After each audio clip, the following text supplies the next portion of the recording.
Well, it's another day at the Dodge County Fair entry day, and so much happening here on Tuesday at the Dodge County Fair.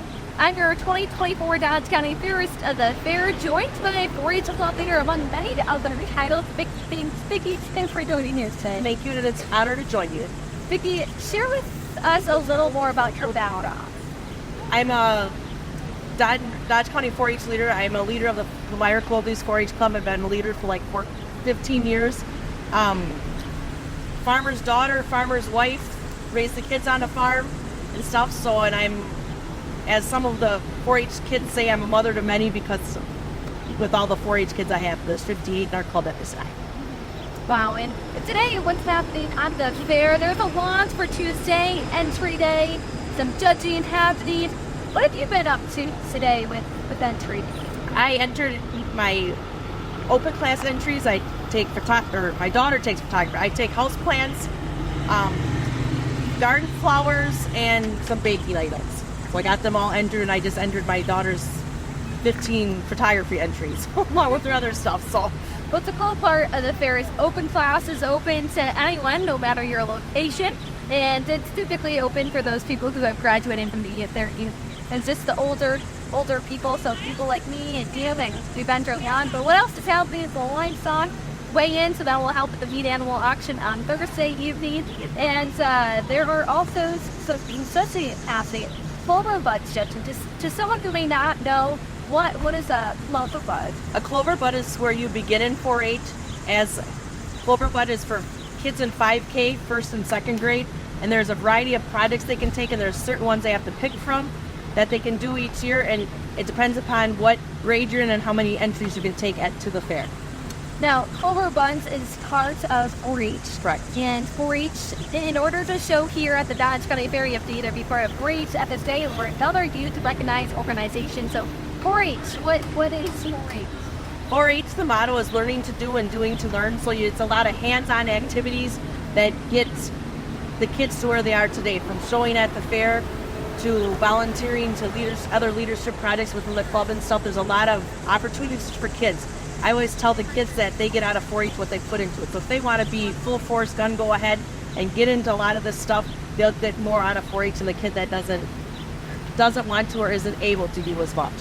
Now, you're part of the Lomira Clover Leaves. I was part of the 11L East Grade Club, and previously the club that's not in existence right now, Emmett Town Liners. And so I remember during my 4-H years, we did volunteer service throughout the year. There was so much happening from now until next August. Tell me about what your 4-H club does throughout it there. So the 4-H club year runs from September through the end of August, September 1st to August, the last day in August. We do we have a meeting every month except January. We go out to places, to clubs, for meetings. We go to RCI Engineering, Open Door Coffee House. Every March you can find us at the Knowles Produce, or not Knowles Produce, Knowles Fire Department, and they give a nice demonstration, talk to us on fire safety and stuff. We have our meeting there. The kids love it. In February we're going out to the Horicon Marsh Education Center and stuff, so a lot of hands-on places and stuff for the kids to do and the kids to see besides just going to the Leroy Town Hall for our meeting to 20 forward. It caps off here at the Dodge County Fair, where they put in their projects that they worked on many times year round into judging and getting other feedback and learning. That is the day 4 of 4-H, right? Correct. And so after the fair, they'll do a record book. So I've done a record book for many years, and that was just what you learned from your project and some of the things you did. And it's really an overall learning process. It happens to include that. It gets someone started, whether it might be animals or entries in the youth building. But let's come on. Right. So today is entry day. That's when exhibitors come in and they put in their entries to be managed within fair. There's competitors coming in still as well. And so it's really busy right now. Everyone's getting ready for the first official day tomorrow. Right. And it's definitely going to be a busy time. And now later tonight, we have the cities contest.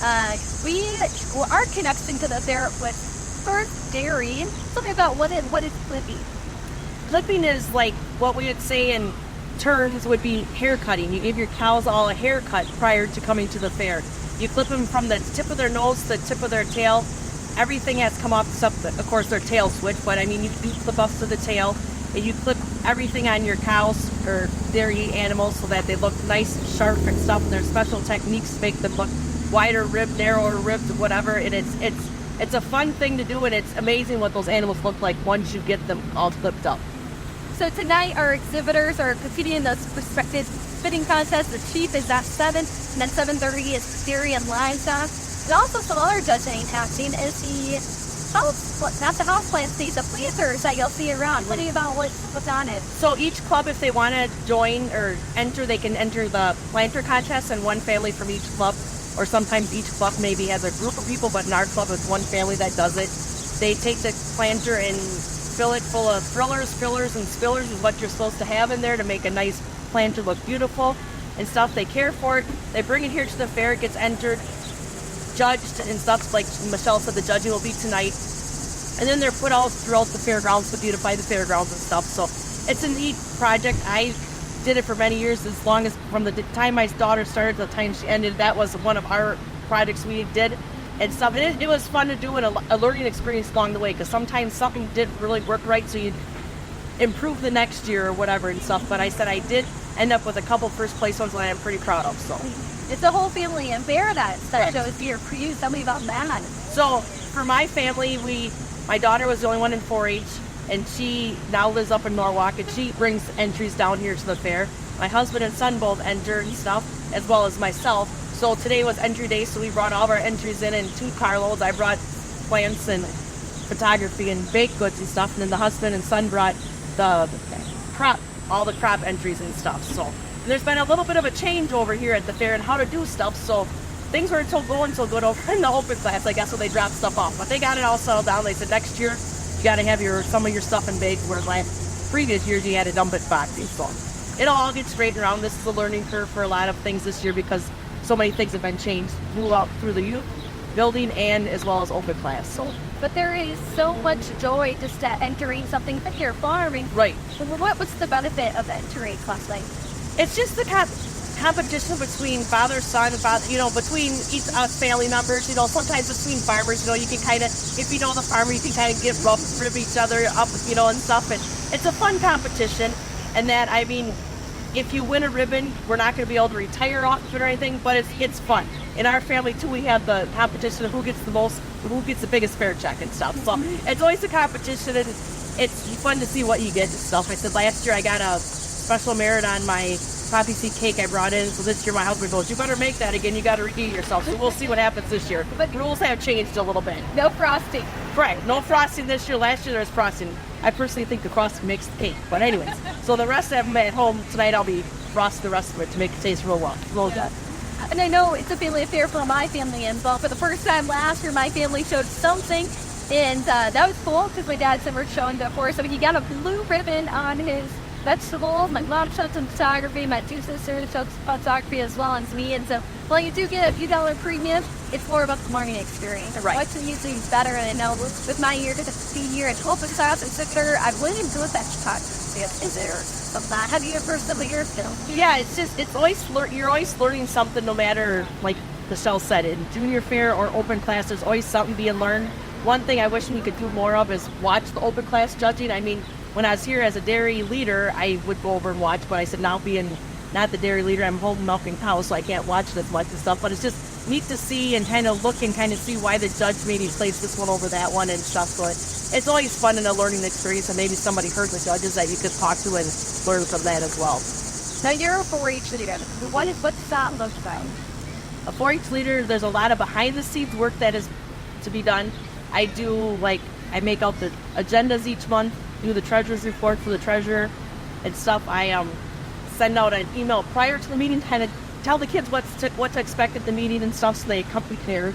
And then after the meeting, I kind of give a recap of what all took place at the meeting, along with sending the agenda out and stuff. Is try to give them as much information as they can in case they can't make the meeting. They at least know what's going on, so they don't feel lost. I want them to feel connected in that. So, and there's a lot of T-shirts and stuff. I said around 4th of July, my house looked like it was full of boxes. They had all the fish pond prizes for the 4th of July and Knowles that we run the games for that and stuff. So there's a lot of behind the scenes, a lot of extra stuff that gets put in my house for a while and then gets taken out to once it's done. T-shirts are another thing we do for the club. and stuff. So then I sort them all out. So of course then there's all t-shirts laying all over my house as I'm sorting them all and stuff. But it's fun and I enjoy it. It gives me something to do besides everything else that I do. So We're really lucky to have you in Dodge County for almost 15 years, you had mentioned. So, wow, you really do a lot here. But what's your start to the fair? How did you get involved? well, in Dodge County Fair, my daughter wanted to be in 4-H, so we got her into 4-H and stuff. And then after a few years, one of our leaders was having some health issues and stuff. So I thought, well, maybe it's my time to step up and change things and help things out and stuff. So that's where I got my start. And then those leaders, Ann Renzel and Karen Stair, are still there with me, and they answer a lot of questions and kind of guide me when I get frustrated or have questions. They kind of like, nope, this or that or whatever and stuff. So it's real nice having some of those seasoned leaders above me that I can go to and ask this and that. So I really appreciate that. Now I'm going to mention our connection with your daughter, Brittany. We had showed together in the dairy barn.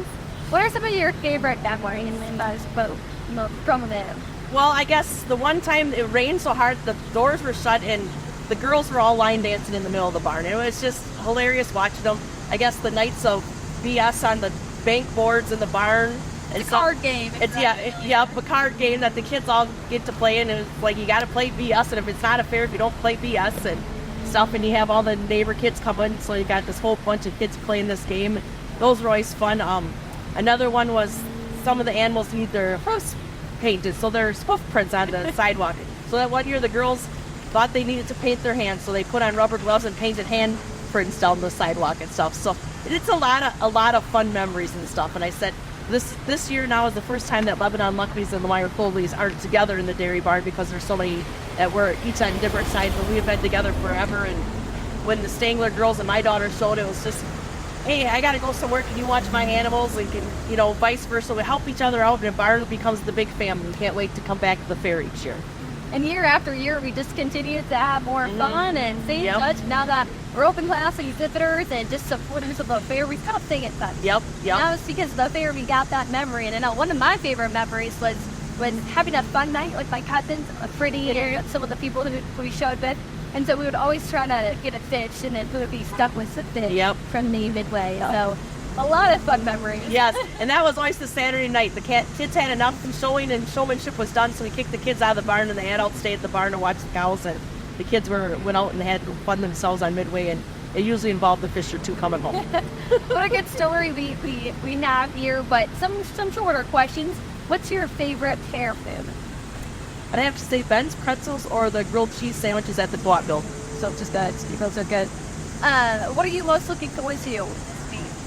Seeing all the friends that have become family and stuff, and just seeing all the kids exhibited from my club and other clubs and stuff, and just see how the excitement on their faces when they win. And I know some of the kids in my club, and for our achievement night, I always end up having I got lots of house plants, so I have extras, so I plant them up, and for achievement night, they're door prizes. So some of the kids are bringing the door prizes they won back this year that they've cared for the last year and stuff. So I'm excited to see how those things turn out, how they do on their fair edges and stuff. So, well, last one, what is something that you want our viewers and listeners to know about the Dodge County Fair?